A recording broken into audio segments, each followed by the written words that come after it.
You let me know when you have it up. I've got it up. All right. The education and anointment of Barron Trump. The towering New York University freshman has become a Manhattan curiosity and a national symbol while hardly uttering a public word. That is kind of crazy. Like everyone is obsessed with Barron Trump, and he has said almost nothing. There's people barely even know what he sounds like because there's so few videos of him speaking. Yeah, he does and this is by good. And this is by Dan Adler, who is this is one of the people I follow. He puts out articles from a left-wing view. So it'll be interesting to see what he has to say about Barron. Yeah. Better to let loose without consequences. Razor, welcome in. Good to see you. It's why I'm a VTuber. Why I'm also a VTuber. Only the racket's not directly benefiting those pulling the reins will be rooted out. Just look at our justice system. How long did Hillary spend in prison for violating the Espionage Act? How about Biden? Very good point, Exile Sky. The night before Donald Trump's second inauguration in January, the 22-year-old conservative activist C.J. Pearson threw a party in honor of the influencers who had rallied behind the Republican nominee. The following week, he received an email from a journalism student at New York University. She was interested in interviewing him about his social media journey. After some back and forth about her use of the term alt-right, all of which Pearson then posted on X, the political personality made a request: please stay away from Barron. There was no need. The student, Julia Diorio, I wonder if there's relation to Nicholas Diorio. That's interesting. Had never seen the president's son as of last fall. Her most famous classmate among the 30,000 or so other undergraduates around campus, though she'd grown used to inquiries about him from friends and family, such as the towering presence of Barron Trump, a 19-year-old 6'7" freshman at New York University's Stern School of Business in the young MAGA administration. You heard it here, chat. Confirmed height 6'7". That is crazy. He's just insanely tall. Yeah, well, just like his father. His father's a giant, practically. 6'3". Oh, so he... Oh, you're right. Oh, goodness. Yeah, you see the height comparison there just now. Barron he is a tall boy. He is a tall lad. And the resemblance to his father is striking. And he did look, in that one picture, you could see, his resemblance to, was it Alexander the Great? I think it was. There's, a picture of him and a picture of a bust of Alexander the Great, and they looked like the same guy. It was kind of crazy. Huh. Very interesting.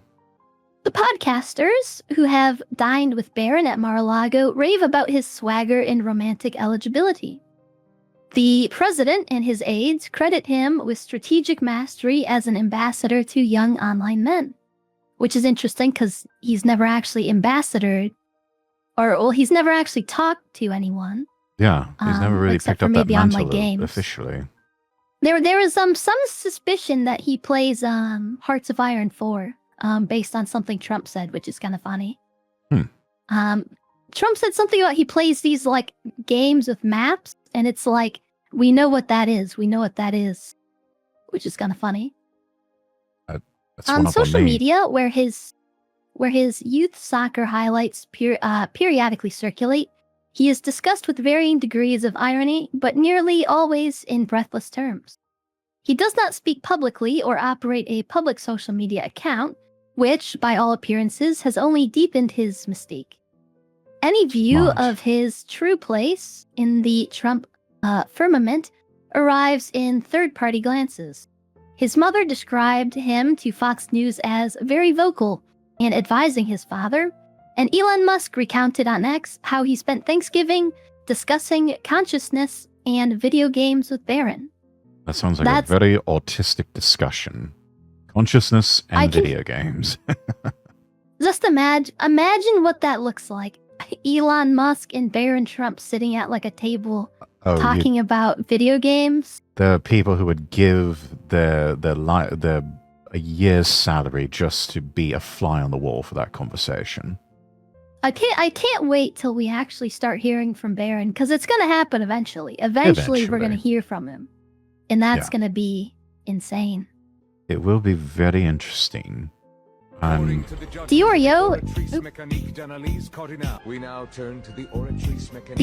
and her colleagues at Washington Square News, where she is the editor, have barely covered Barron's presence on campus.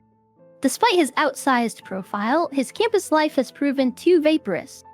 A notable distinction at a school that counts Mary Kate and Ashley Olsen and a handful of other former child stars as alumni. Even Dylan Sprouse was a leader at one of the dorms, Diorio points out. I have no idea who that is. I know who the Olsen twins are, but I have no idea who Dylan Sprouse is. To get Barron to class, a motorcade of black SUVs drives him about 20 minutes from his home at Trump Tower. Tisch Hall, Stern's undergraduate building, is a block from Washington Square Park and set off behind a barricaded plaza. In the fall, as Barron's first semester got underway, his movements were tracked and recorded on social media for sport. Nah, a journalist, a junior finance major, wrote on Instagram, posting an off-guard photo of him in the back of a lecture hall. Today was wild. The attention started to feed on itself. The conservative YouTube personality, Benny Johnson, observing the campus hype, described Barron as a study in what real Riz is.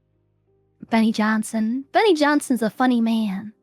Yeah, it's some interesting rumors about Benny Johnson's own sexuality, but overall, some of the content I've seen from him has been a bit cringe. And him talking about what real Riz is, that just sounds cringe. And also, a little of a Nick factor going on there. I have to wonder, though, you hardly see or hear from Trump. A lot of people don't talk. I wonder if there's just sort of a hands-off rule in place, officially or unofficially, with everyone around him, of you even try to approach him for anything like this, and all hell will break loose. I really have to wonder if there's... Yeah, they probably guard him pretty carefully. Yes. And I assume the school is kind of in on it, because the fact that you see almost nothing coming out, it kind of seems like the school would be enforcing something like that. Vested interest in keeping a lid on things. Oh, Dylan Sprouse was one of the twins from The Sweet Life of Zack and Cody. I think that one was a bit after my time. Never really watched programs like that. NYU, and its business school in particular, lacks a central social life, with classrooms and living arrangements dispersed throughout lower Manhattan. Barron's classmates... maybe this is why he chose this instead of like a bigger school. Because it's more private. We were talking about that in our prep leading up to stream.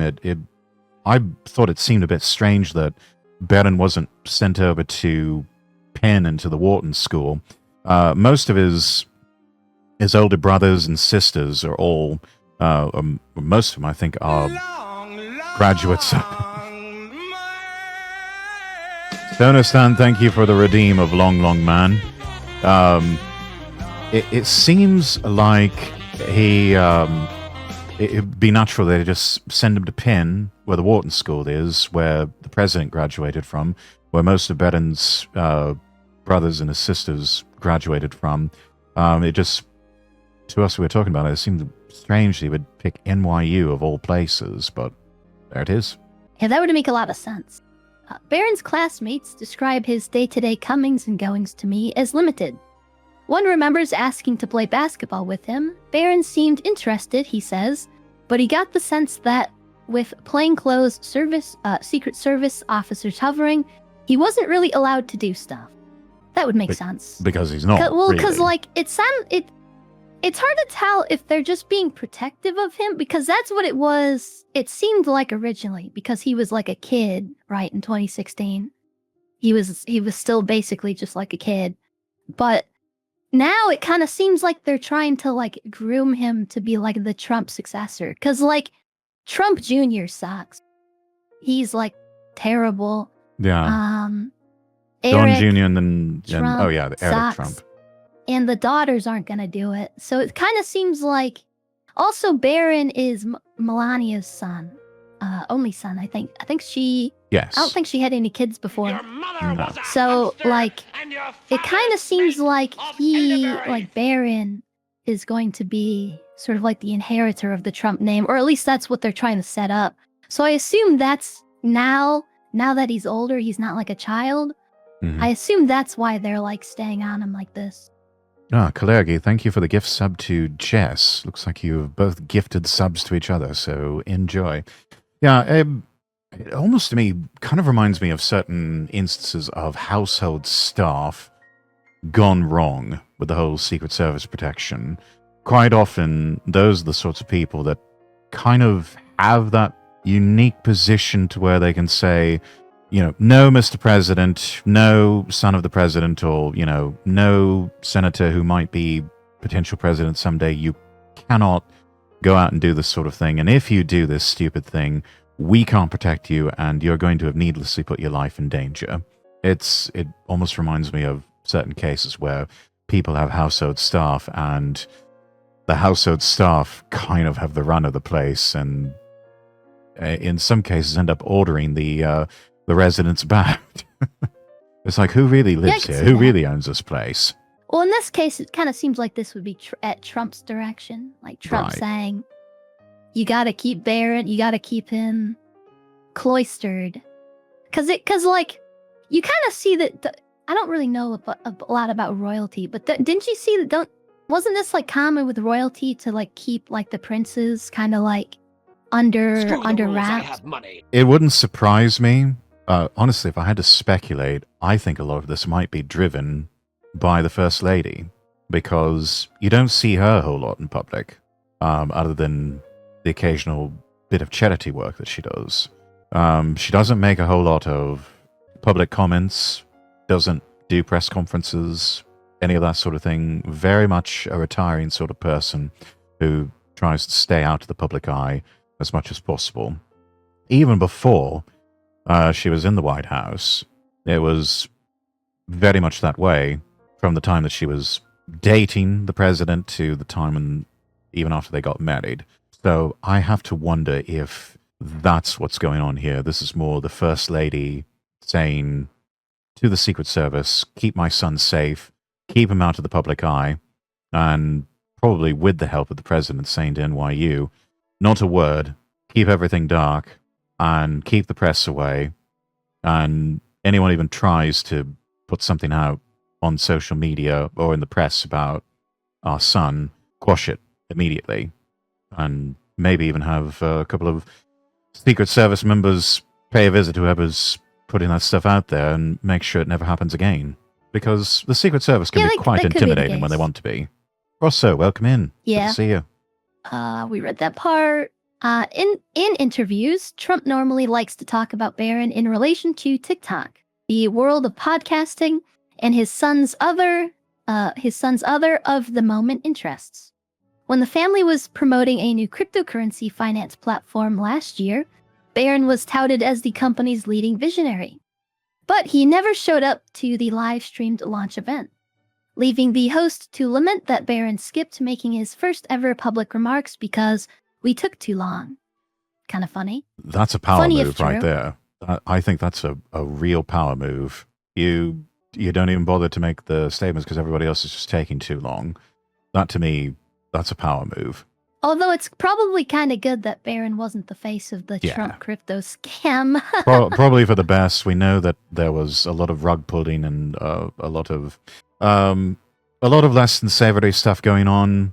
And really, it was kind of a way for the Trump family and the Trump enterprises to make themselves flush with cash once again, because everything that happened after Trump left office the first time, I mean, their finances are not public, but I can't imagine what a blow that must have been. How much money they had to spend in lawyers defending the president and also going after various family members. I would not surprise me if the whole ordeal post first administration damn near broke the Trump family. But then probably because you saw, like in the first run, it was all self-funded. The second run, they're taking hundreds of millions from all over the place. So Yes. they're probably kind of like low on cash. Yes, the second campaign was other people's money at that point, which is probably the smarter thing anyway. Sorry about the bit of lateness. Had to handle an issue. Oh, that's perfectly fine, Rosso. Remember they were selling Bibles for a while there. Were they? I don't remember that part, but that didn't surprise That me. was crazy. Yeah, they sold the Trump Bible, and each one was like, I don't know if it was, it couldn't have been hand signed by Trump, but they had like the Trump signature in the front. Like, that was insane. That's weird. Dude, because that's like a Protestant thing. The same Protestants who buy the Trump Bible call Catholics idolaters. It's crazy. Yeah, I would never go that far, and plus, would deviate too far into a entirely different discussion. But yeah, that's madness. That's not a bit of merchandise I would feel comfortable purchasing or owning. That just sounds weird. The pattern is disorienting but unmistakable. Barron's cachet grows with every missed appearance. He is too young and too wordless to have been tarnished by the broader resentment his father inspires. Owing to some combination of novelty and force of repetition, he has become the Trump child most readily associated with his father's re-election, even as he also skipped the Republican National Convention in July. In a statement, Melania Trump cited prior commitments. A White House spokesperson declined to comment for the story. I mean, makes sense. He has shown up to certain things, but mostly just in the crowd. Right. And figures they wouldn't want to talk to Vanity Fair. Vanity Fair is not exactly being the kindest to the Trump family. But I'm reading over that paragraph, I'm reminded of some of the chapters in a great book by Robert Greene, 48 Laws of Power, where he talks about this sort of thing, and it seems like, it wouldn't surprise me if Barron has actually read the book and applied the principles himself, but he is making himself scarce to sort of increase his value, making any sort of appearance that he makes extremely rare, and every time he does come out in public, he makes it count. So I think, what did he call it? Use absence to increase respect and honor is, I think, the principle that Robert Greene wrote about, and also always say less than necessary. But one particular sentence I remember from the book, I'll have to go back and read it again. He ended the description of that particular chapter with, the more you say, the more likely you are to say something foolish, which is why he hardly ever says anything. You also, you see this with the TV show, The Young Pope. That's sort of like a big premise in the show, is that because when the Pope's elected, they like announce it, and then he comes out and he like speaks, But in The Young Pope, he doesn't go out and speak. They announce it, and then it's like over, right? And then he doesn't give a first homily for like forever. Right. And he like never does public appearances. That's kind of like a big thing in the show. I need to watch it. I've seen like a bunch of clips of it. That's the first time I'm hearing of it. Seems like a very interesting show. Yeah. And the idea of leaders, whether they be royals or even presidential figures or anything like that, making a sort of public statement like that on broadcast media is a fairly unique phenomenon and fairly recent in human history. Whereas before radio and television were a thing, it would just be these sort of printed out proclamations from a president or from a king or from a queen, and it just sort of left it at that. When radio first became a thing, it was almost considered very déclassé, very even disgustingly common for the public to hear the actual voice of the people who rule over them. People thought it was a terrible idea for the King of England to make some sort of radio broadcast and actually speak directly to his subjects. It was seen as sort of lowering himself down to the level of the commoner when they should just maintain that sort of those degrees of separation and just have it all be written proclamations. That's why with when the Japanese surrendered to the Allies in the Second World War, that was the first time that most people in Japan, or well, all the people in Japan, ever heard the voice of the emperor, because they maintain that steadfast tradition that public appearances, doesn't speak, doesn't do anything like that. It was quite jarring for them. It was a break with tradition, and it was considered a sort of an insult to the office and to the institution of the monarchy at first. But nowadays, it's sort of expected by anyone and everyone. It's like an interesting thing. GM Fug, we're reading an article about Barron Trump. It's kind of like everything we know about Barron Trump, sort of like put into an article. Absolutely. So, Barron has long made. What? Oh, I'm getting caught up on chat here. Yeah, Joe, you picked up on it as well. Let's see. Razor writing, this may be a bad comparison, but it reminds me of the Kevin Smith character Silent Bob. He's quiet and stoic for much of the movies, but when he does finally speak, it's usually when he says something very wise that is a turning point for the story. Yeah, I think that's an apt comparison. He keeps his powder dry, and when he does open his mouth, he makes it count. And it's a wise move on his part. Rockita, welcome in. Yo, narrator voice. Hello, hello. That also reminds me of St. Thomas Aquinas. Mhm. He was very quiet, especially in his first years of university. He was actually like bullied for being so quiet. He like very rarely said anything. Makes sense. But then he went on to become the greatest philosopher ever. So, indeed. Barron Trump has long made for a blank canvas or a field of battle. Rosie O'Donnell apologized to Melania in 2016 for speculating that he was autistic. And the following year, a Saturday Night Live writer was suspended for predicting on social media that the then 10-year-old will be the country's first homeschool shooter. On several occasions, Chelsea Clinton has come to his public defense. And if he is autistic, if he was autistic, that'd just be even more base. Yeah, these days that works more in his favor than anything else. First autistic emperor of America. Oh, the possibilities.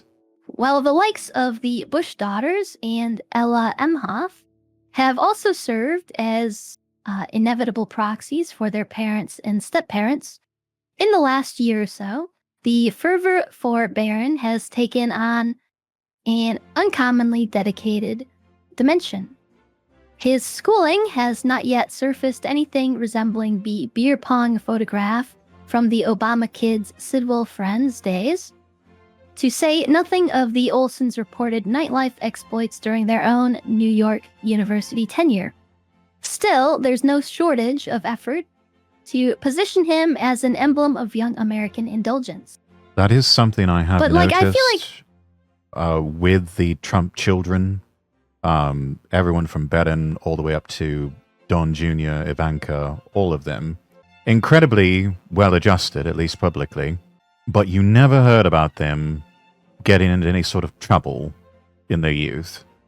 They always managed to behave themselves to an extent that you never heard about them in the press on any of this sort of thing. Well, Trump himself is a teetotaler, so that's true. They probably don't get into that kind of stuff a lot. Yeah, sex and the ways of the Lothario have been Trump's only vice, but you can't really say that so much for the Trump children. I mean, you haven't seen, for example, no pictures or stories have surfaced in any gossip columns of Ivanka getting into, orgies with lots of other men. You haven't heard of the older Trump sons going on these benders and, bar hopping and doing all of these outrageous things in New York or wherever they end up. Tiffany Trump, same thing, always kept herself out of trouble. And Barron, he goes to class, he goes back to his dorm. Process repeats the next day. That's all you hear about him. That's it. But it sounds like he plays a lot of video games. Like from the way, because Trump referencing it must mean he probably plays a lot of video games, right? Completely I think harmless I've heard hobby. Trump reference it a few times. Then So like play video games, don't go out. You know, basically like be an incel. Like this is how we win. I guess so. That's one way of putting it. The man who is silent always has something to say. Yes, just so often they choose not to say it. The one who speaks all the time says nothing at all. Also true. Barron Trump can't join the army because he is 6'9". Maximum height is 6'8". I don't know if this is propaganda or if it's true. I don't know either. Our army veterans in chat can probably comment on that. I don't know if there's any sort of maximum height restriction. I know there's probably some minimum height restrictions, but I don't know about maximum. Could just be that it'd be too hard to tailor his uniform for him or something like that. I don't know. I think the Air Force for pilots, there's a height maximum, I believe. Oh yes, there is a they height have like a limit very confirmed by specific. Rosso. There's like a very specific height range you have to be a pilot. And you have to have 20/20 vision. Right. Yeah, perfect 20/20 vision, or maybe corrected with glasses. I'm not sure. But you have to have like LASIK if it's not 20/20. You can't wear glasses. Oh, I see. Okay. Can't be below 4'11" for men, I think. The max is indeed 6'8". Okay, so confirmed he is 1 inch over the maximum height limit, which I suppose makes sense. I mean, say he was in like a tank division or something like that, might be a bit of a it's like the line that Snake says to Vulcan Raven in Metal Gear Solid. It would be, must be a tight fit for a big boy like you. So that's interesting. Yeah. Well, didn't it say he was 6'7" though? Or is that like a meme? I think that's... I thought he was 6'7". He might be closer to 6'9".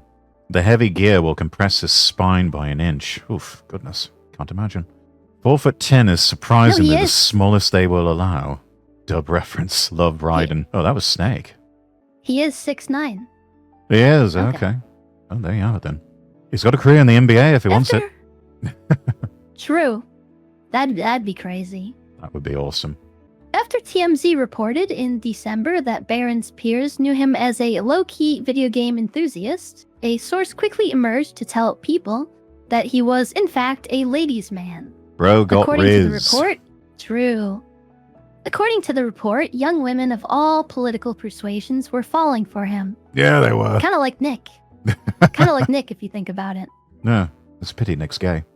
He's not gay, though. It would be honestly. That's always the running joke with him. I feel like it would be cooler if he was gay. I feel like that would be cooler. Really, you think so? I mean, it would be interesting. Because he's like an eccentric, kind of like you know, like an insane guy figure. Insane is one way to put it. But like, there's like this interesting phenomenon with like people who aren't like chuds. People call them like gay. You know, if you like sit with class, if you like dress well, if you have like good looking hair, like there's all these like things. Right, wait a minute. This is getting oddly specific. What the fuck are people saying about me then? I'm not gay. People would call you gay though. Yeah, well, they can call me what they like. It doesn't make it true. Like, but there's this thing where if you're not like sort of like a base, sort of like low class person, like there's this sort of popular conception that like you have to, like, if you're not like going out, you're not like digging holes or something, you're not like hunting or playing football or whatever, like that means you're gay. So if we're not all like Bronze Age pervert, then we're all gay, which is ironic considering Bronze Age pervert is actually gay. Exactly. But yeah, like, so that's kind of why, like, that's like a big reason why people call Nick gay, is because he has like these mannerisms that aren't kind of like, not kind of like like other people. He doesn't fit into traditional perceptions and definitions of masculinity. Nick is undefined at the moment. Okay, so a mystery sexual. I think it's aura now. It would make the gays so mad, like Blair White for trans.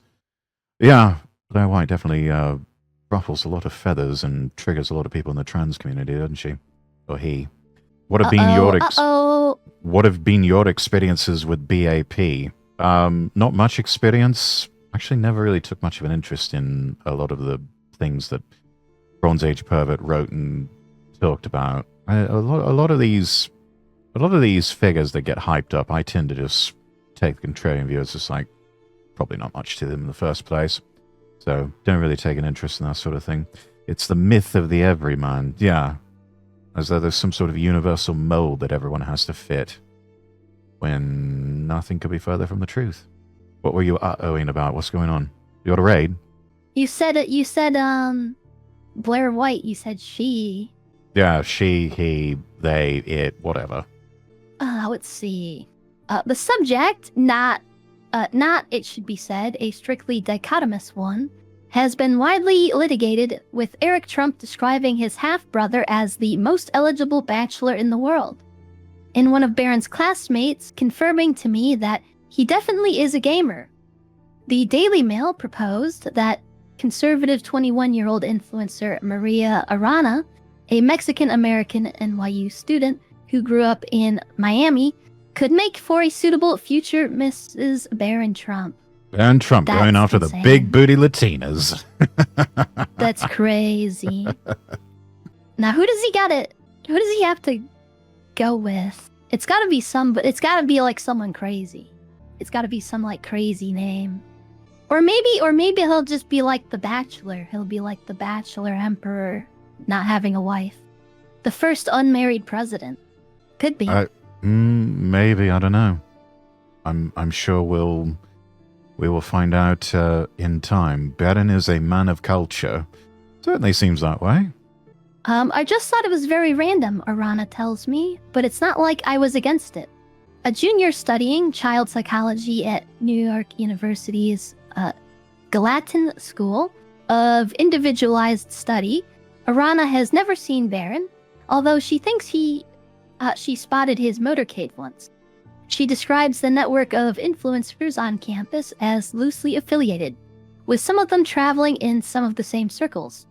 Her mainstay for nights out is Socialista, a Cuban-inspired club in Soho. Hell move. Interesting. Hell move. Anyone who hangs out at a club in Soho called Socialista, nah. I'm getting too many Che Guevara vibes with that. Nah. Arana says she's always found the campus environment hospitable to her line of work.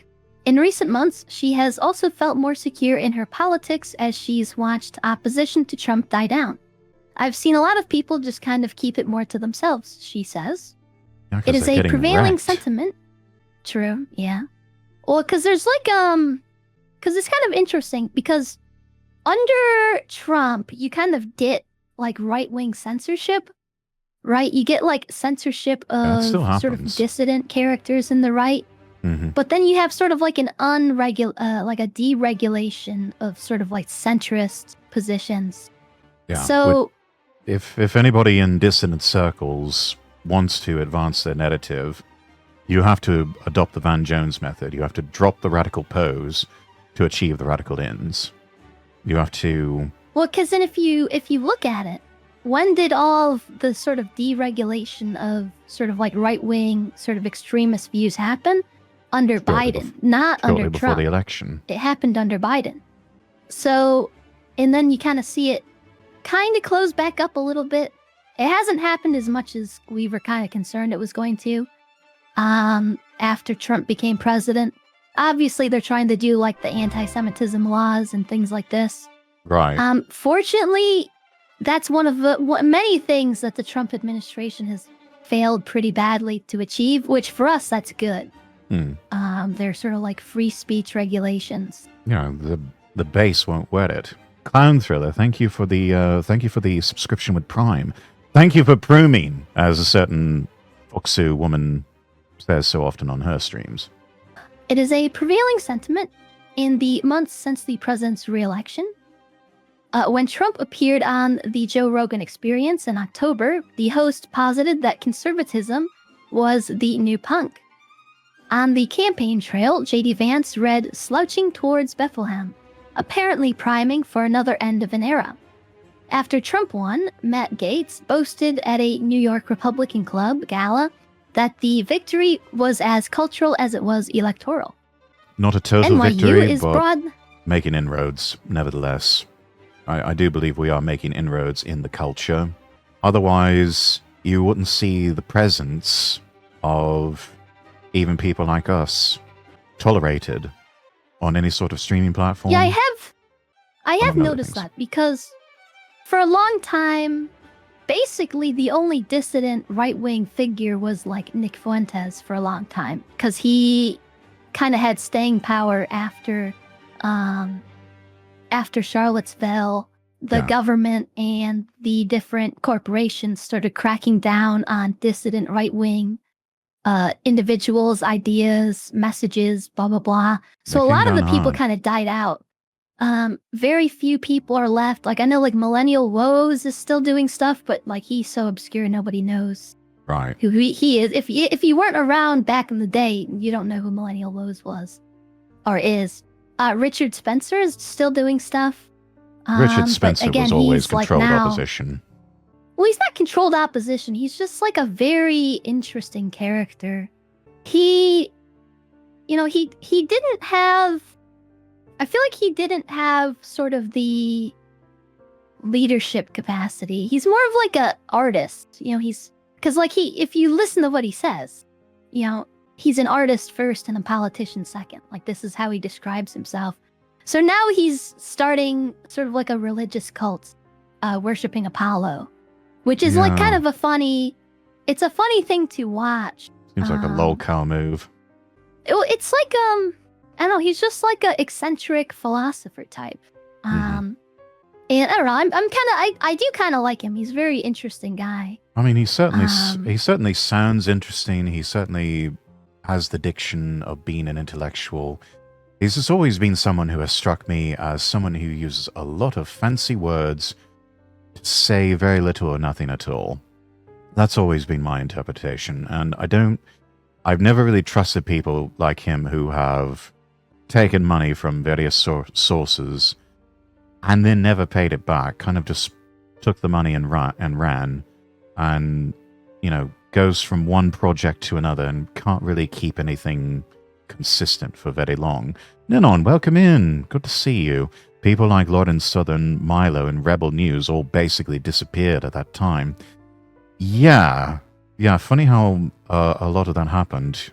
And then some of them, like Milo, decided to take what happened with Charlie Kirk as the opportunity to come out of retirement. Though I don't know how much success he's been having in that regard. Yeah, because, the money kind of dries up when you're getting censored. So a lot of the people, they just kind of, fall out of it because there's no more money in it. Mm-hmm. But now, because it's opening back up, you almost see sort of like a rehash of everything that happened before.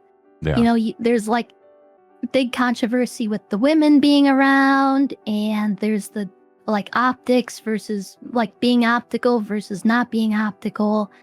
You have a resurgence of these sort of you call them hillbilly racist types coming around, because for a long time those kind of people weren't able to operate at all because they have no impulse control, so they would always just get banned. Yeah. So you kind of see a rehash of sort of the old alt-right in the new dissident right sphere. And that's slowly an becoming interesting, legitimate or legitimized. Yeah, it'll be interesting to see how that kind of plays out. Yeah, which if you want to see the direction of the right wing in America and in the rest of the world, watch the dissident circles, listen to what they're talking about, because so much we're talking about now was commonplace discussion about 10 years ago in dissident right circles. The rest of the so-called mainstream right is just now catching up. Let's see. We got this. Okay. NYU is broadly known as a solidly liberal enclave, if not at the level of Columbia, an uptown locus of activism. The plaza in front of Stern is the go-to student protest site, but only because it is the largest gathering area available on campus.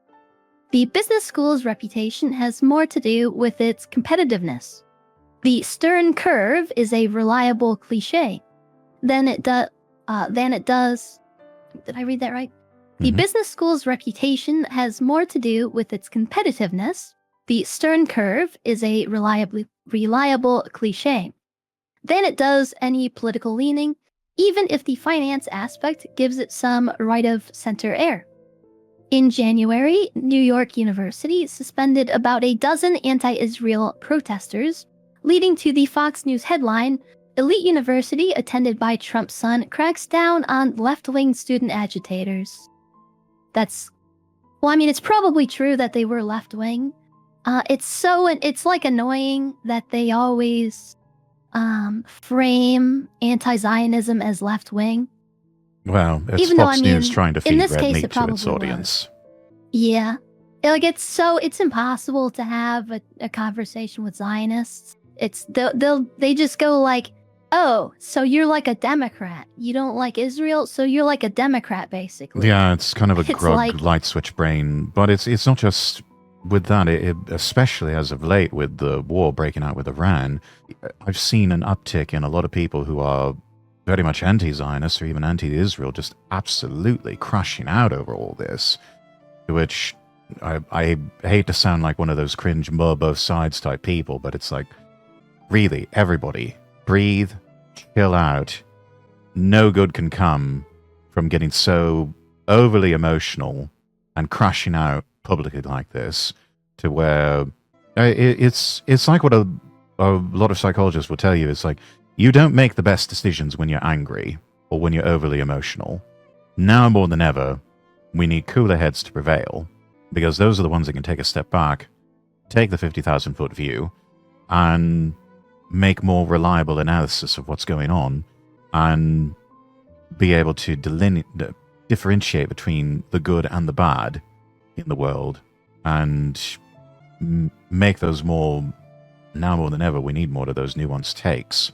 So it's like, don't let what's happening in the world make you emotional, because if nothing else, that's when you're more susceptible to falling for the psyop of some kind.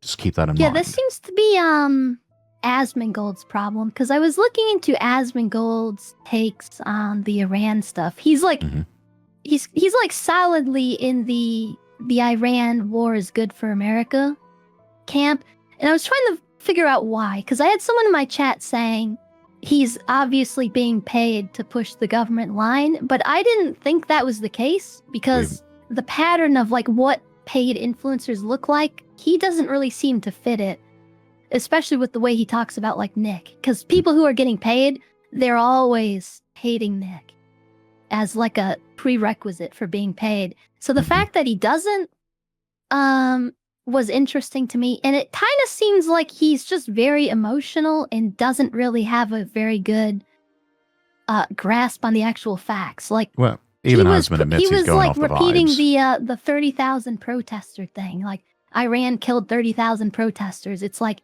there's literally zero evidence that happened, but he believes it, which is kind of weird. It just seems like he started talking about politics in 2024. And something you see with a lot of these new gen, like red pilled yesterday type people, they get like really animated about things, and they sort of like feel like, because when you start learning that like, oh, so the world actually isn't the way everyone else perceives it, you know, then you kind of have this feeling like, so I know everything. So I can like confidently make these takes. But you kind of have to be in like 5-6 years before you actually kind of understand. And it kind of seems like, because you also see this in like Catholic circles, you get these like Catholic converts who are internet personalities, and they want to start going out and like talking about Catholicism like instantly, and then they kind of look like idiots because they don't really know what they're talking about. You see it there too. So, like, I think it's because now he was sort of like an e-drama, like, whatever, gaming streamer. Now he's doing the political thing. So he kind of has to, like, have his take and tell people because he's an influencer. And it seems like, there was like 5 things that I sort of came to the conclusion of why he believes it. Like, a nuclear non-proliferation, he thinks it's bad for Iran to get nukes, sort of just objectively, because it seems like he's against nukes in general. What were they? He's kind of like emotional and not really informed. There's like some copium, I think, going on. Like, he wants the Trump administration to be on his side when really the Trump administration's kind of not on our side. But it seems like he's one of these people that kind of is trying to wish it into existence. I think hasn't even he admitted he's just sort of going off the vibes at this point? I think so. Like, yeah. And he said, like, but I mean, at least he's honest about it. And can't really be unconvinced because, and like the moralizing. It seems like, to go with the emotionality, it's the sort of moral grandstanding is like really bad for you psychologically, to be convinced of your own sort of like moral superiority on a question. That really sort of impairs your ability to think about it critically. Yo, thank you, Clown Thriller, for the gifted sub to Fug. We are enjoying. Thank you. Well done. Well done, chat. We get caught up in chat on my side. Thoughts on femboys and straight femboys? Too many of them are left-wing. There's really not as many right-wing femboys and straight femboys as you might expect. They're actually a minority in that sector. But those who are loyal, useful allies to the cause, I would say. But the hope and the prayers that they fulfill the biological imperative, find a wife, and start a family. Because if anything, actually, what's that?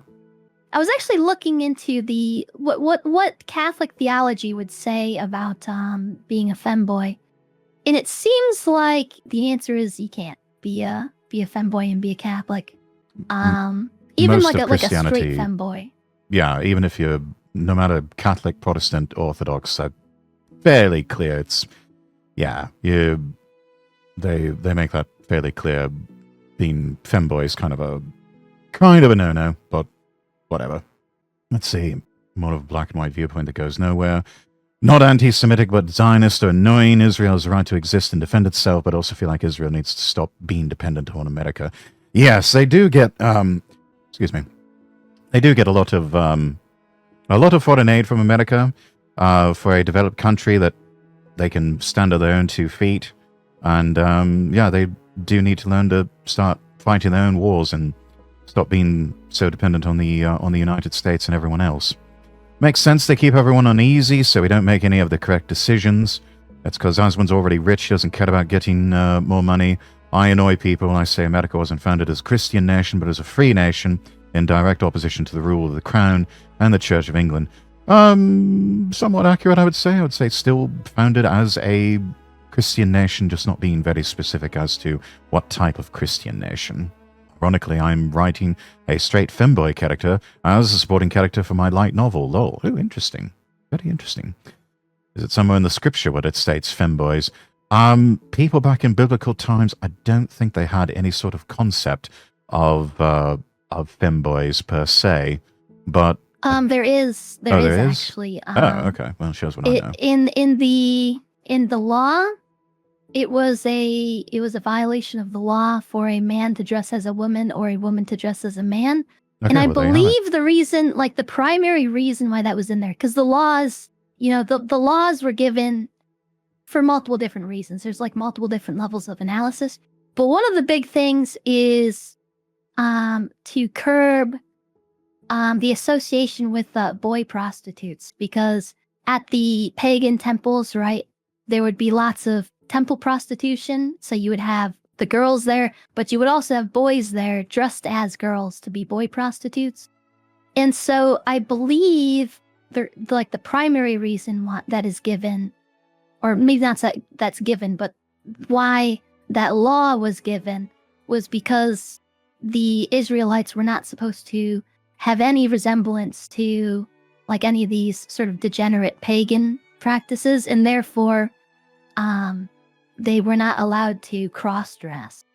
Now the reasoning behind keeping it, against like the moral law has to do with sort of like implicitly denying sexual dimorphism. If you are cross-dressing, if you are a guy who is dressing like a girl in your day-to-day life, that's sort of like a tacit denial of like sexual dimorphism, which the church teaches like sexual dimorphism is true. Men and women are distinct and not interchangeable. So it seems like that's kind of like now the reasoning. Because the law takes on sort of a different character in the new covenant than it did in the old covenant. But like it's not per se sinful. Like because St. Thomas speaks on this, he says like if a man dresses as a woman to like escape like a violent confrontation or something, or like to escape like a city that he's being persecuted in or whatever, like that's permissible, which means the act of cross-dressing itself is not sinful, right? Because if it was sinful necessarily, then doing it in any circumstance would be a sin. Yes. So it was actually kind of like a surprisingly well-developed theological concept. Well, and it so much of it you could tie back to the Sermon on the Mount, Jesus emphasizing what's in your heart. If you think about killing someone, it's almost as though you have already murdered that person. So it's a matter of what's in your heart that is of primary focus.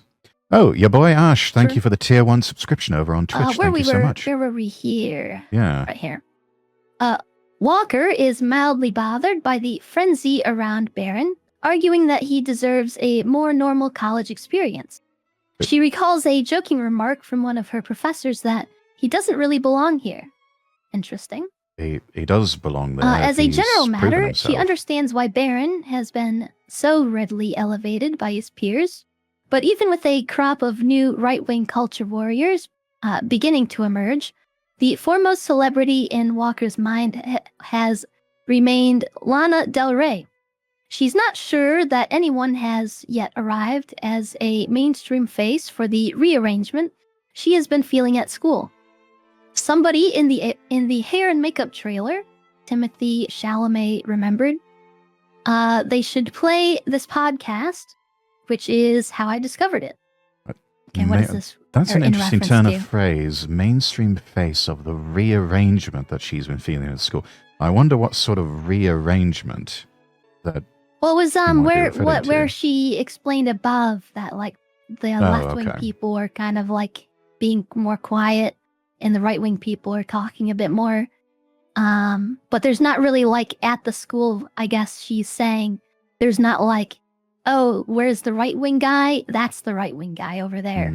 He's like Mr. Right-wing, Okay, yeah, makes sense. All right. In the midst of his press tour for a complete unknown, the actor was explaining to Theo Von, the comedian and podcaster, how he wound up on his increasingly visible show.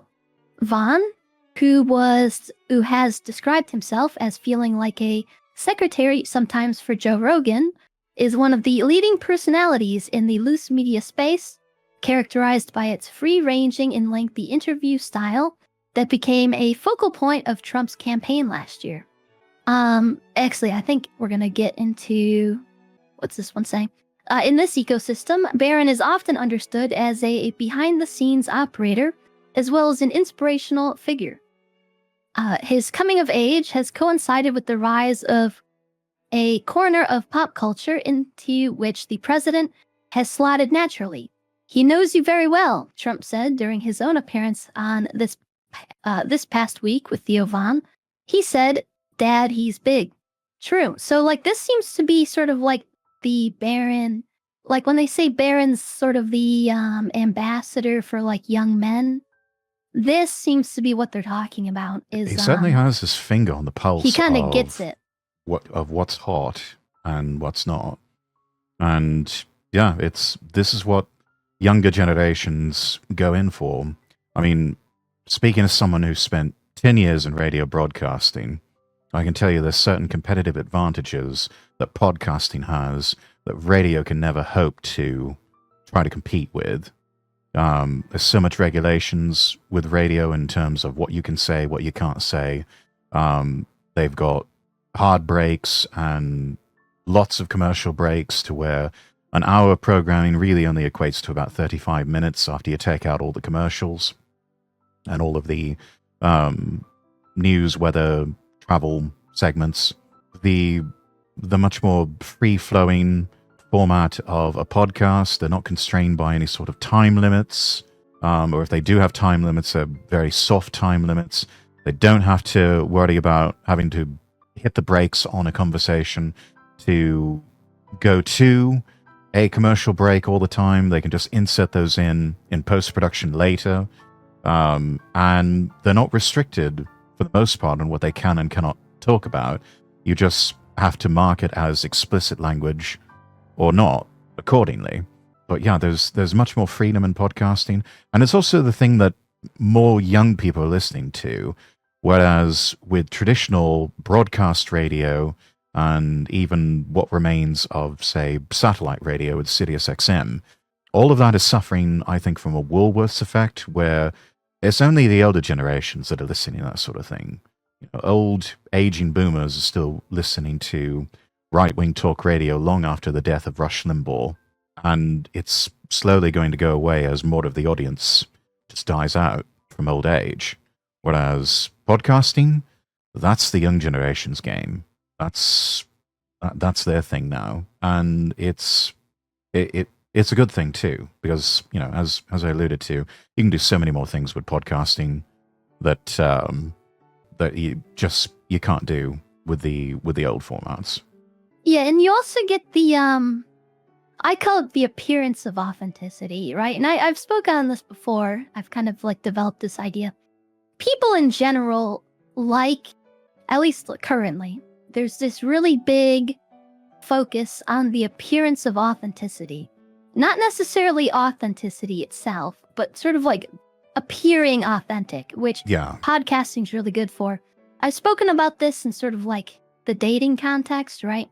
Mm-hmm. How, you know, women want a guy who seems authentically the way they expect him to seem, which is a big difference than a guy being authentic. Because, you know, there's like the nice guy finishes last sort of idea.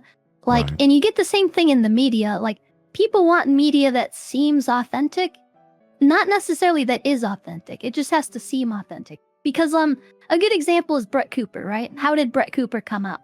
She came up making staged live stream clips that she would upload to YouTube as shorts, right?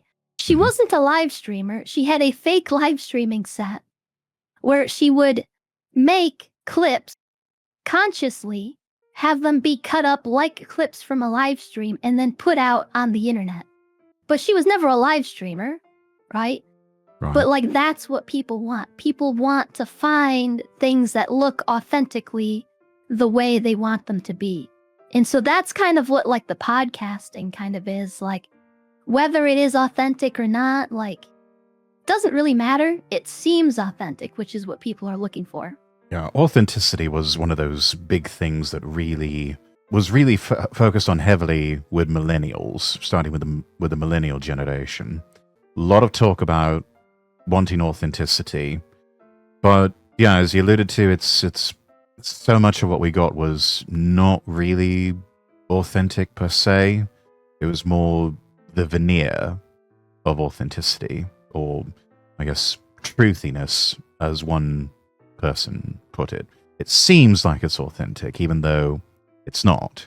So much of it ended up being kind of a Tai Lopez effect, where it looks like he's got a library of books next to a Lamborghini. The Lamborghini's rented. The books were all bought at a secondhand shop early in the morning. set up on IKEA bookshelves that were purchased that morning in a house that was rented a few days ago. There was ultimately no substance underneath, but it had the veneer of authenticity. Yeah, which I don't even see, like, personally, I don't see a problem with that sort of like in general, you know, because like entertainment is an act. You know, it's not like people are going on in live streaming and you're seeing like the person. You're seeing like a version of the person that's kind of put on. Mm-hmm. And I don't really see that as a problem. The sort of issue is there's this sort of like rampant, sort of like pervasive view in society that like everybody needs to be this way. So we kind of run into this That's impossible though. Sort of like expectation of literally every individual putting on this act of authenticity, which is why like the social fabric is being disintegrated. Yeah. But my question is, why make it an act though? Why not just be real, just be authentic? Which it's because easy that's not enough what if you try. People want what they're expecting, and then they want what they're expecting to look authentic. Basically, it's like they just have too high of expectations. Like they want the well put together, well thought out character act, but then they want the character act to also be acting authentic. Is basically kind of what's going on. Just writing in chat, whatever side of myself I decide to show is my authentic side at the time. I think you raised an interesting point there, Jess, that I've always likened it to the various facets on a gemstone. Each of us like a gemstone. We have been, life has sort of cut and polished us, you know, in part or for the most part. And it's whatever part of you decide to put out there. Some people have more facets than others, but it really depends on what part of yourself are you putting out there. If I said half the things going on in my head, I'd be banned. Me too. OKKK says, seriously, I can't watch movies because streams are more entertaining. That's probably not a good thing. Well, probably people in like art type people have spoken on this. That there's kind of an issue with watching sort of like slop tent. Because like watching great media or reading, nobody's reading anymore, but like watching sort of like the great films is sort of how you develop sort of like your artistic sense. If you're just like consuming slop tent all the time, like your brain is going to be slop tent. You're not going to have complex thoughts. You're not going to have, you know, all this kind of stuff. So that's kind of that's why, like, that is probably not good. You have to expand your horizons. Although I would say that yes, I don't really watch movies. I've never really been a movie watcher. But I do notice, like, the most insightful things that I have to say come from either longer form content or things I've learned like firsthand from experience. I'm not like, generally I'm not coming up with great ideas from some slop tent video I watched. True. Yeah, we need Beardson. We need Beardson to speak on this about how what's the one he was always obsessed with? I forget what director he always talks about. I don't know. Yeah, Eraserhead. David Lynch. Yeah, David Lynch. Yeah. Oh, he was a good one. Yeah. Oh, in that case, and Jess mentioning in chat, there aren't very many great films coming out right now. Yeah, most of the films that are coming out of Hollywood in particular, crap. I would say you need a detox from content like this and from the slopper content every so often. And I would say the best way to do that is to watch old films. Watch old television shows, you know, stuff from the 90s, the 80s, 70s on back. Watch classic films. I would say if you're going to have some sort of streaming service for films, the Criterion Collection. They actually have a lot of David Lynch's old films available in their library that you can watch. It's a fantastic library of really great films, absolute works of cinematic art. I think the price is kind of on the level of Netflix, or maybe a little bit cheaper, but unlike Netflix, it's worth it because it's a specially curated collection of really good films. I'm a Bogart fan. They've got some classic Humphrey Bogart films in there too, a lot of film noir. Yeah, Criterion is amazing. It is. It's one of my favorites. And every time I think I'm going to cancel it because I'm not watching it, I end up getting sucked in watching an old film, whether it's an old black and white film noir or a Hong Kong action movie or something like that. I always find something and it's like, okay, one more month of this. So yeah, beneficial addiction. Netflix is the real slop tent. Yes, it really is. There's really not much good coming out of Netflix these days, and it's a pity that they have exclusive anime that I'd love to see in other areas, but I suppose you could just sail the high seas for it. Both games and movies are bad these days, yes, which is why I say play old video games as well. Play a lot of the classics, play stuff even from 5 or 10 years ago, because that's preferable to a lot of the crap that's coming out now. Not so much from some of the indie developers out there. You've got a lot of great games that have come out from independent studios, many of them populated by people who used to work for the biggest studios, the AAA ones, who left because they saw the writing on the wall.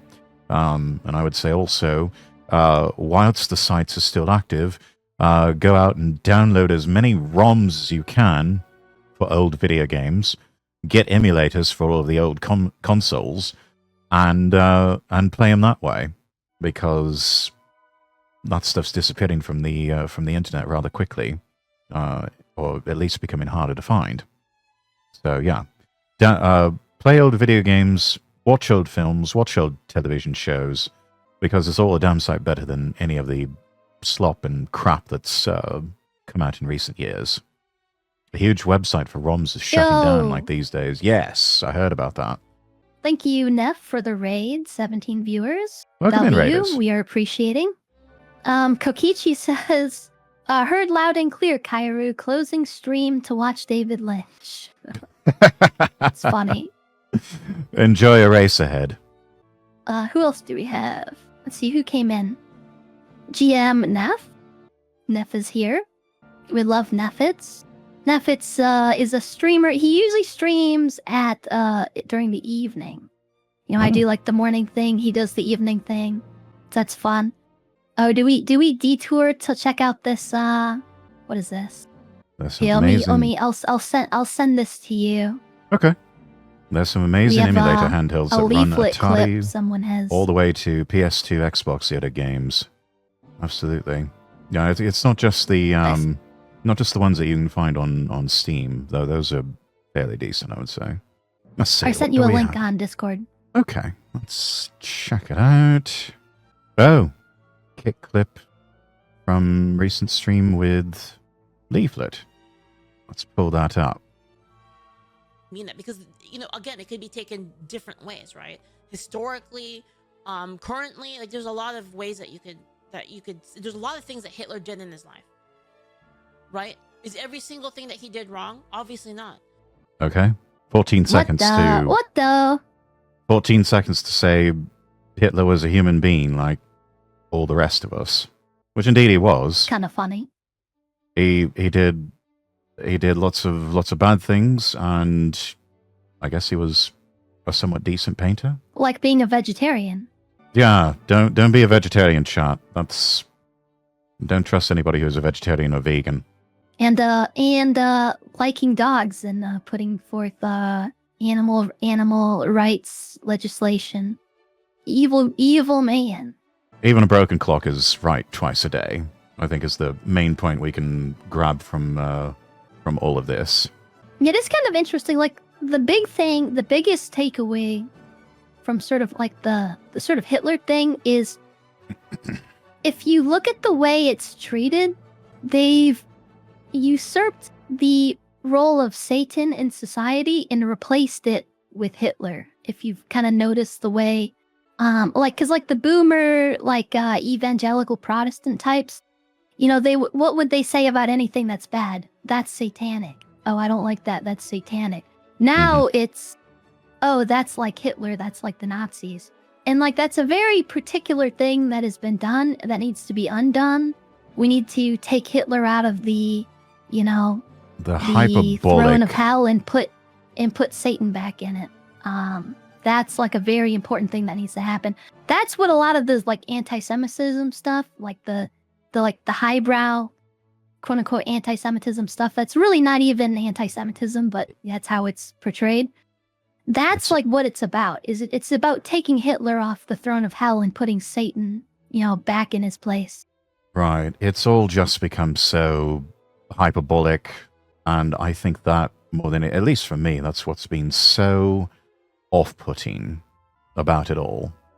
Is if you have to be that emotional over everything that it just overrides any and all good sense, that's a problem to me. But maybe it's just a British thing. We don't go in for being so emotional like that. Well, it's about like sort of reorienting the moral compass. You know, like where what should recognizing be, you know, true at the evil. You know, the moral compass. The moral compass, you know, is supposed to point at God, right? Yeah. So what should be on the other end of it? Hitler or Satan? Like it Satan should be Satan. On the other end. Hitler, you know, Hitler was arguably did a lot of bad things, but in the end he was still human. And oh, by the way, he's dead and has been dead for a long 40 years? time. 40 yes. years. He's 40 been dead plus in years. Argentina for 40 years. Yes, he escaped to Argentina and then lived out the rest of his days and died. Yeah, no, he's dead now, is the point. I think it's safe to say that let's move on and let's recognize the real threat, the truly demonic threat, and that is Satan himself. Yes, that's the true enemy here. You know, convinced a vegan to stop being vegan because Hitler was one back in high school. Well done, Razor. Thanks. By the way, Rex, recommend looking into tomorrow's trial with the musician Afroman and the Adams County Sheriff's Department. Going to be an interesting story, I feel. Shoot me a DM over it, Razor. If you find a link to something, send it to me in DMs, please. Let's see. I think we're right here. In this ecosystem, Barron is often understood as... Oh, no, I think we read that. Yeah, I think part. Yeah. Next paragraph, I think. After Vaughn attended the January inauguration, where the president's son received a standing ovation at a rally, he posted a parting wish on X. I want to meet dang Barron. True, everyone wants to meet Barron. I'm sure everybody As would. Barron prepared for the day that his father would assume office once more, he worked with a tailor recommended to him by Justin Waller, a steel entrepreneur and internet personality. Waller is a friend of Andrew Tate's. He tells me that the ultra-notorious influencer encouraged him to join his online fray and had his YouTube channels taken down for promoting one of Tate's businesses. Just recently, Waller says he, Barron, and Barron's close friend Bo Loudon, a rising 18-year-old conservative voice, were in a canopy area at Mar-a-Lago talking about everything that's going on here. Through the glass, Waller says, I see Donald and Elon and Donald Trump Jr. walking in. So they're 30 yards away from us while I'm sitting there talking to Barron. I don't know Bo Loudon. I don't think I've ever heard of him before. Neither have I. Promoting one of Andrew Tate's businesses, I wouldn't do that. Yeah. Well, it doesn't look like it's the tailoring business doesn't appear to belong to Andrew Tate. It's Justin Waller. No, it's the friend who was recommending. Yeah. Yeah. Interesting. I wonder how much Justin Waller charges for a bespoke suit. Well, I think Justin Waller was he was the friend. He was the steel entrepreneur. Okay. Yeah, I see it. Okay. Yeah. Who recommended the tailor? We need to get Barron in touch with I always forget his name. TR Sartor. We need to hook them up. TR Sartor is sort of like a notorious right-wing tailor. He's got like a website, TR Sartorial. We need more based right-wing tailors out there. Actually, we need more tailors in the world. And we need... They call him the Hugo Boss of America first. Interesting choice. Interesting choice. Okay. The Hugo Boss of America first. Got it. Yeah. We need he more did a lot of the suits for the people who were like at AFPAC, like the influencers at AFPAC. Okay. He did a lot of their suits. I don't think he did Nick's suit though. But I think he did Dalton's suit. There's like a few Groypers whose suits he was doing. Both like personalities and non-personalities. He's an interesting guy. Got it. Tell Kaido her stream is down. Yeah, and it looks like your image froze. Looks like your image froze up. I'm still getting you on voice. Can I just do this? Yeah, it's specific. It's just OBS. Is it like totally broken? It's working on Rumble and Twitch, I think. Yeah, your image is frozen in the Discord call here.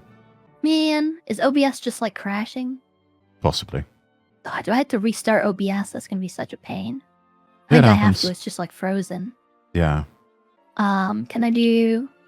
Okay, yeah, the whole thing's just like screwed up. Okay, I have to do that then. Did you read any Roger Scruton? I have read a little bit from him, I think. Probably not as much as I should, though. But yes, all of you lads out there, if you do nothing else in life, one thing definitely worth saving your money up to get for yourself, a bespoke suit. Whether it be fully bespoke or made to measure, it's worth the investment. You'll thank yourself. Now we've got motion from you. Yeah, so it was the, it was, OBS just like froze. But we're back. Hope we fix. What is a stream without some scuff, yeah? Do you consider yourself a conservative? I do not. I consider myself right-winger. I think there's a difference between the two. A conservative is...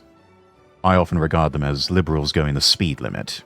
The decline is just more managed. I'm more of a...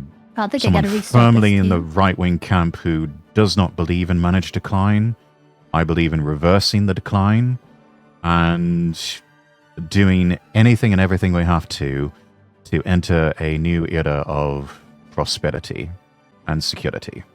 I wouldn't even call myself a Tory. Maybe in many senses I have certain classical Tory leanings, but no, right-winger is probably the simplest way I can describe myself in terms of where I fit on the political spectrum. Quite right, Nico. Decline is a choice, as is victory. Yes, and I would prefer to consistently choose victory. And whatever we have to do to get to victory. There we go. All fixed. Everything should be working now. We're working again. All right. Let's see. Waller became connected to Barron after Loudon reached out last year to tell him that his friend was a fan of his work. Waller, podcaster Patrick Bet David, and UFC fighter Colby Covington dined with the teenage duo at Mar-a-Lago a few weeks later. We're just trying to help the young men, Waller says. There's a whole generation of young men that need help. A lot of single mother households, they don't have direction. They need somebody to tell them it's okay to be strong, it's okay to be masculine. A lot of people need those sorts of permission slips these days. It's unfortunate, but if that's what it takes, getting that sort of permission slip from a voice that they know and trust, we should hand out as many of those permission slips as possible. That is interesting, and I feel like that's probably related to sort of the feminization of society. Yes, because it's like a very feminine behavior to like seek permission to like not even do something, to like feel a certain way interiorly. Mm-hmm. You see this, that's why like a lot of women, they'll ask a question, right, that has a predetermined answer. Like there's a correct way to like answer the question. They know the answer, but they're putting the question out anyway. Because they want, psychologically, they want to feel like they have permission to do whatever it is that they're thinking about. And it seems like you're saying this with a lot of men these days also. Very feminized society. Which is probably not a good thing. No, and it takes time to build that strength up again. But if this is the catalyst to getting more men down that pathway to, wait a minute, I don't need these permission slips after all. You can just do things. Then so be it, I suppose. Clown Thriller, thank you for following. Sent you all the info, Rex. Yeah, and you also see it. I covered this. Was it yesterday? There was a Reddit post because I get a lot of these like Reddit posts in my timeline. And it's good to sort of like dissect them and sort of like look at like what the psychology is behind like the people making these posts because they're a lot of times they're kind of insane. And it was this woman saying, when I was in college, I slept around a bunch and I felt nothing about it. But now I've been on the internet and I've seeing this rhetoric about like she's ran through what's her body count, she for the streets. She was like throwing out all these quotes and she's like, now I feel very self-conscious and like shameful about it. And like that's the perfect example of feminine consensus thinking. Because women generally don't really have principles. It's more about, it's not about, is this true? It's more about, what do other people say about this? What will other people think about me if I say or believe this? That's kind of how women think a lot of the times, which is why they're very persuadable by mass media. This is why marketing works. Like commercials, ads, things like this are way more effective when targeting women. That's why women's products generally just cost more, right? Because they'll just pay more. Men generally will not pay more. That's why men's products usually cost a bit less. And that's what we're kind of seeing at like a societal level with everyone is like people doing this sort of consensus thinking. What does everyone else think about this so I can form my own opinion versus the sort of, well, let me observe the facts. And then based on the facts, I can, come up with whatever my conclusion is going to be. So yeah, we kind of need to correct that, I think. Or we absolutely do. And we can start it's going to be over.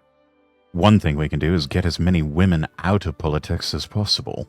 That is true. Although that's more, there is kind of I think there kind of is a role for that insofar as, like, I kind of had the idea, like, the government, right, once we get sort of like a friendly regime, right, the government needs to, like, pay women to basically act on social media so that other women observe them acting a certain way, and then they will feel like compelled internally to mimic the behavior.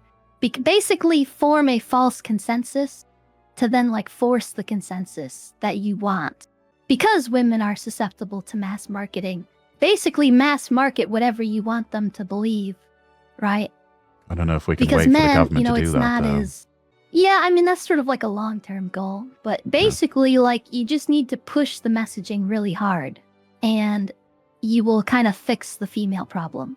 Theoretically, you could get started with something like that right now, and it could be totally private sector driven. It's just a matter of, can you build up enough traction, playing the game in just the right way, and performing all the right and manipulations of the algos and whatnot to gain any sort of traction? And can you do it without alerting the heat, as it were, and then getting everything shut down through audits and investigations and everything else? Because we know the state would come after somebody like that. So you would need to prepare yourself accordingly. You'd need like a donor. I think you would. You need donors. You'd need members of the wealthy class. Incentive. You would definitely need wealthy benefactors, and probably even going so far as to hide it behind things like blind trusts and every other legal type of entity you can imagine. Subsidiaries of subsidiaries of subsidiaries of subsidiaries, and so on and so forth. It would be, you'd have to weave quite the web before you could finally execute. We shouldn't be against a directory transitional government in the style of France after the fall of the heads, literally, of the revolution. Yes, I believe that's around the time Napoleon came to power. The world could use a few more Napoleons. One of the few Frenchmen we can respect. The rise of a Over Napoleon is here. is perhaps not even the bad outcome. Not necessarily. I mean, it's why they still have something called the Napoleon Prize over in Europe, which is given to someone who makes one of the greatest contributions to the to unity and peace in Europe, named so after Napoleon, who did that. You know, brought a lot of unity and a lot of peace to Europe. That is, if you don't count Hitler. Crazy. Did bro just say that? Did he just say that? It's an old joke that was written by Anthony Jay and Jonathan Lynn in Yes Minister. Okay. Good show on the BBC, by the way. If anybody's got like a BritBox subscription, definitely worth watching. If you want a really good yet hilarious education in political science and also in the absolute state of British politics too, Yes Minister and Yes Prime Minister, probably two of the best British comedies of all time. See, not including Barron though. Let's see. They need some. We'll read a little bit here. They need somebody to tell them it's okay to be strong. It's okay to be masculine. Not including Barron though.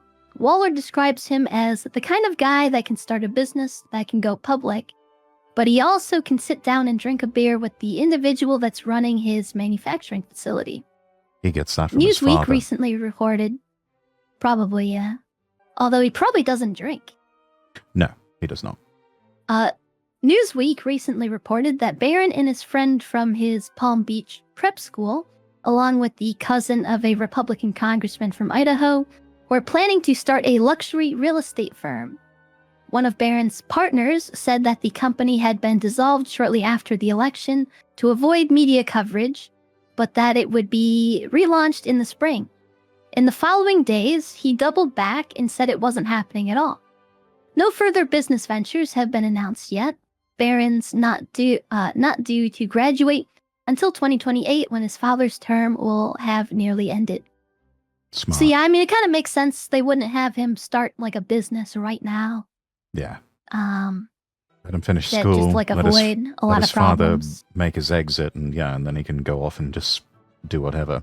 Luxury real estate firm, like father, like son. I can absolutely see that. This is true to form for most any member of the Trump family.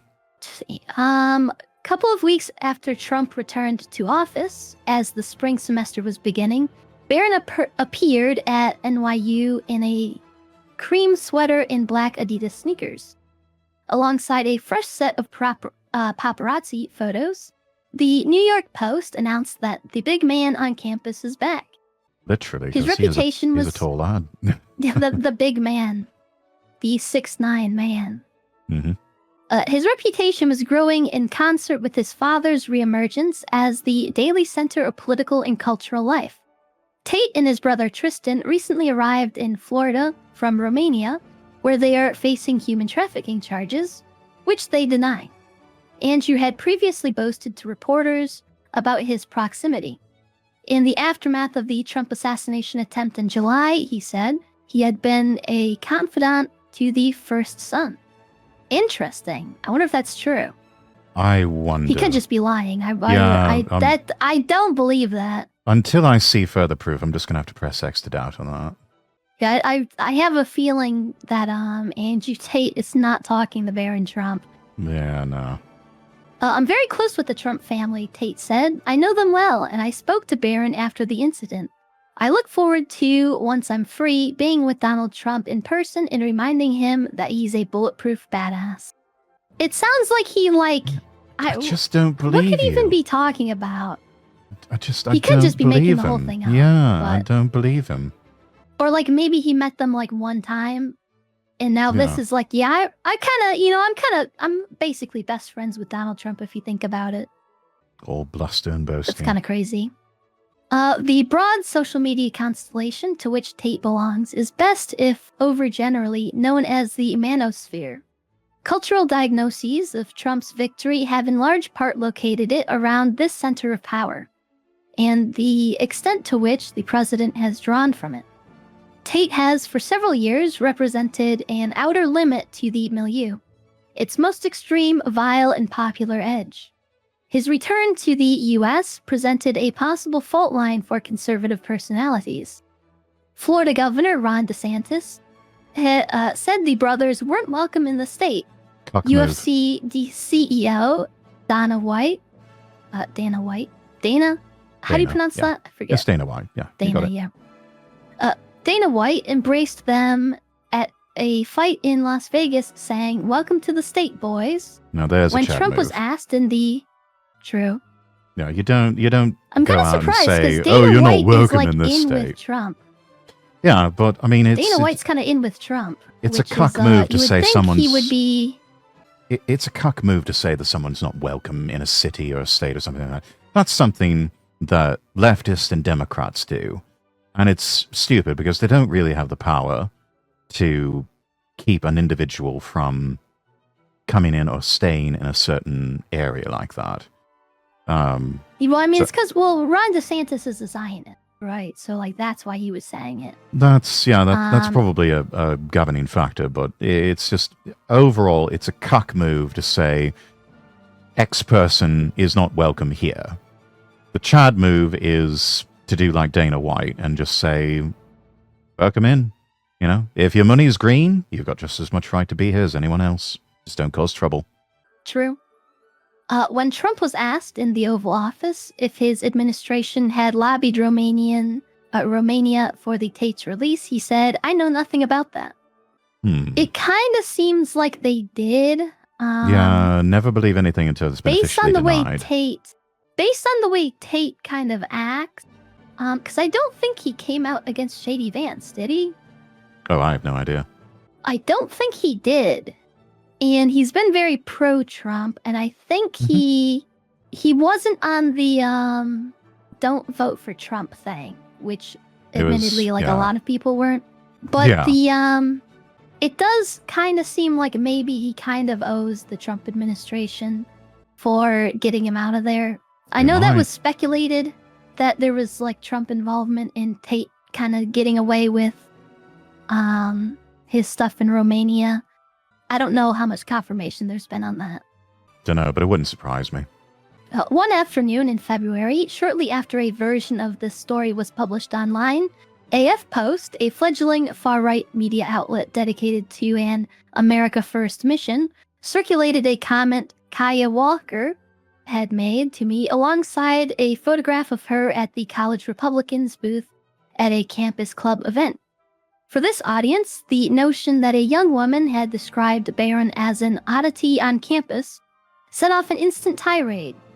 A raft of onlookers derided Walker as insufficiently respectful of the president's son, posting images of her face to convey their incredulity and rage at the author of this perceived slight. That sounds manufactured to me. The whole thing could be manufactured, that is but weird. The response sounds manufactured and like a fake form of amplification to do some sort of image management. It hadn't occurred to me or Walker that her remarks could be understood as critical. The sentiment she had expressed was sympathetic to Barron in his place at the center of a campus frenzy, albeit in a distant and perhaps perfunctory way. If anything, the quotation in question was banal. Yeah, this just sounds like a nothing burger, basically. By the next day, the post had been viewed nearly 10 million times. The backlash against Walker was beginning to mount. Before the day was over, she resigned as president of the NYU chapter of College Republicans of America, citing pressure from the national organization. The group said in a statement that Walker's comments did not align with the values and principles upheld by our organization. Its president, Will Donahue, told the New York Post that chapter leaders are expected to request board approval before speaking to left-wing journalists. Probably some obscure rule that they can pull up out of nowhere just to go after anyone they don't like. Yeah, that is interesting. This totally sounds like rule number one of Ben and Trump, don't talk about Ben and Trump. And Kaya Walker broke that rule and he got a shit wrecked for it. Yeah. As the scuffle blossomed into international news, I was flummoxed and intrigued. It's rare and lucky to have a piece of reporting travel so widely, but the campus scandal quickly detached itself from the story in which it originated. I had become an observer, and from the outside, I felt as if I was watching matter change state. In the online slipstream that Walker's comments entered, it wasn't just that the remarks were taken out of context, it was that there was no longer any idea of context to begin with. In her resignation letter, Walker wrote that her comment had been ridiculously misconstrued and that she was merely describing the ugly side of our culture that delights in forming parasocial relationships with celebrities. But enough about She VTubers. ended by apologizing. Yeah. She ended by apologizing to everyone that I love and respect that was caught in crosshairs of this willful and malicious reading of my comment. Walker soon expressed regret over stepping down, telling the Post that everybody knows that it's an uphill battle being a Republican at NYU. She said she had put my everything into building my chapter. College Republicans of America had bite. Well, I mean, she was like the president, so... That's still not her chapter. It's something that belongs specifically to those who are Republicans or Republican-leaning. It's not her little pet project. I find that little bit right there somewhat telling, but also that's not right. Sort of like someone. It's really more the people's chapter than anything else. Yeah, I mean, she could have meant it that way. My, as in it's the chapter I am/was a part of. College Republicans of America had by then moved on. In its statement, it extended an invitation to Barron to join them as, the authors wrote, the future of the conservative movement. This story has been updated. They don't tell you what the update was, but... Of course not. I wonder what they updated. I have seen articles where they do actually tell you what the update was. Yeah, that's probably form best of practice to do that. Yes, it really is. But yeah, that was a good article. It covered basically everything I know about Barron Trump. I think that's literally all of the information put into an article. To a left-wing journalist? I suppose so. I mean, I'm sure there's a sword of Damocles already hanging over Vanity Fair's neck if they ever do get out of line and try to go after the youngest son of the President of the United States. And it doesn't even seem like this... I mean, this seems like a pretty unbiased article. I mean, there's like a few words here and there that it's kind of like you can tell it's from like a left-wing perspective. But I mean, besides that, it seems pretty impartial. They can go straight down the middle when they really put their minds to it. Unfortunately, they don't do that often enough.